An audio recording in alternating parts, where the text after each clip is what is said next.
Okay, good afternoon, Father Swink. So we are approaching quickly the fourth Sunday of Advent, and quickly we're going to be at Christmas, and we have this beautiful gospel this Sunday about, and that really focuses on Joseph, St. Joseph. And St. Joseph is a great role model for fathers and for parents, for priests, for every man and woman for that example, because he really exhibits amazing virtue.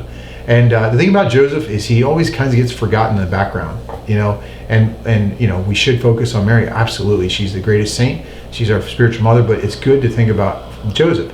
3 points I want to talk about is, number one is how, he prepared for his vocation.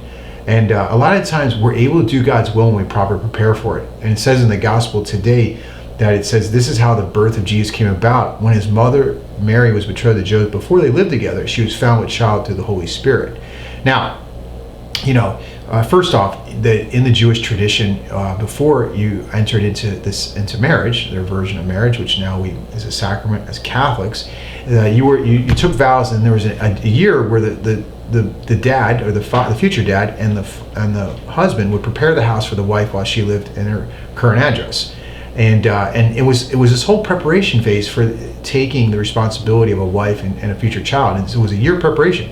And I think too is, notice they didn't live together before they were married.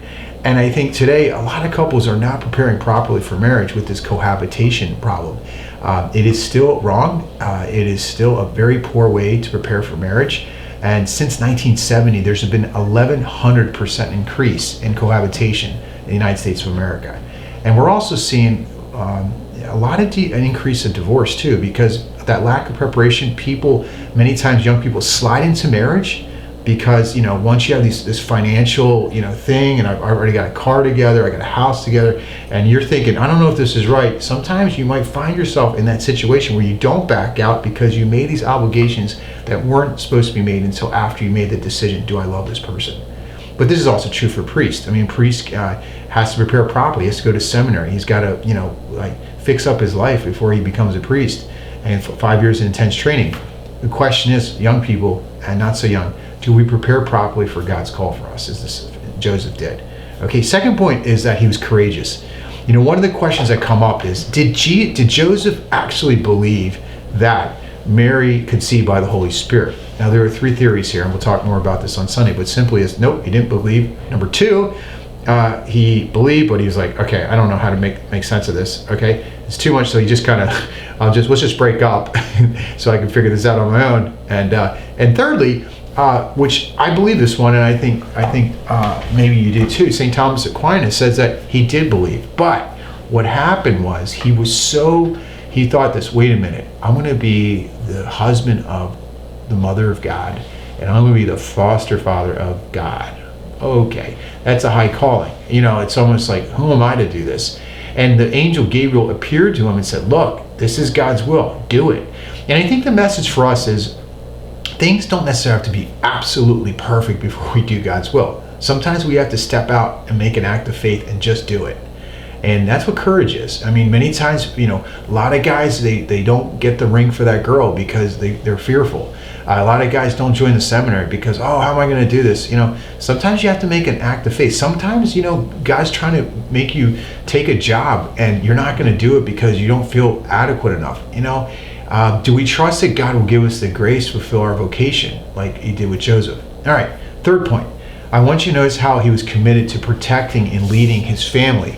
St. Thomas Aquinas, he says that, he makes a point, and we see in the gospel that after the angel appeared to Joseph in a dream, he immediately took Mary into his home. He went and did it, okay? And then he just takes his role of a protector and a leader of the family. And it's so important, I think, for men to realize how important Joseph is. And St. Thomas makes a beautiful point. He basically says in I believe it's in the Summa, where he says that although mothers are important, which they are, he says, by whom Jesus and we are nourished, but even more is the care of the father, says St. Thomas, because the father must instruct, defend, perfect the child in both interior and exterior goods.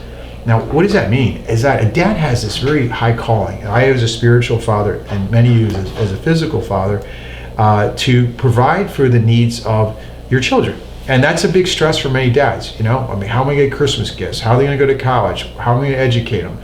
How do we make enough money? Joseph felt these problems, okay? He felt the stress of being a father and the father of Jesus. But you think about it, maybe the first word that Jesus said as a baby was Abba, Daddy. And the other thing is, it kind of, you think about it, is, he taught Jesus how to pray. He didn't just, and he also taught him how to work. It's amazing that he raised and formed Jesus in his humanity.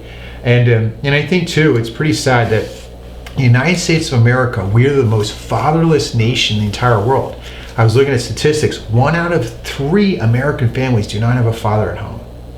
I mean, and you wonder why all these social problems today. It has to do with this. There's not a lot of Josephs out there. And so I think all of us, especially dads, we have to think, how important our role is as fathers, as Joseph was to raising Jesus Christ, who is God.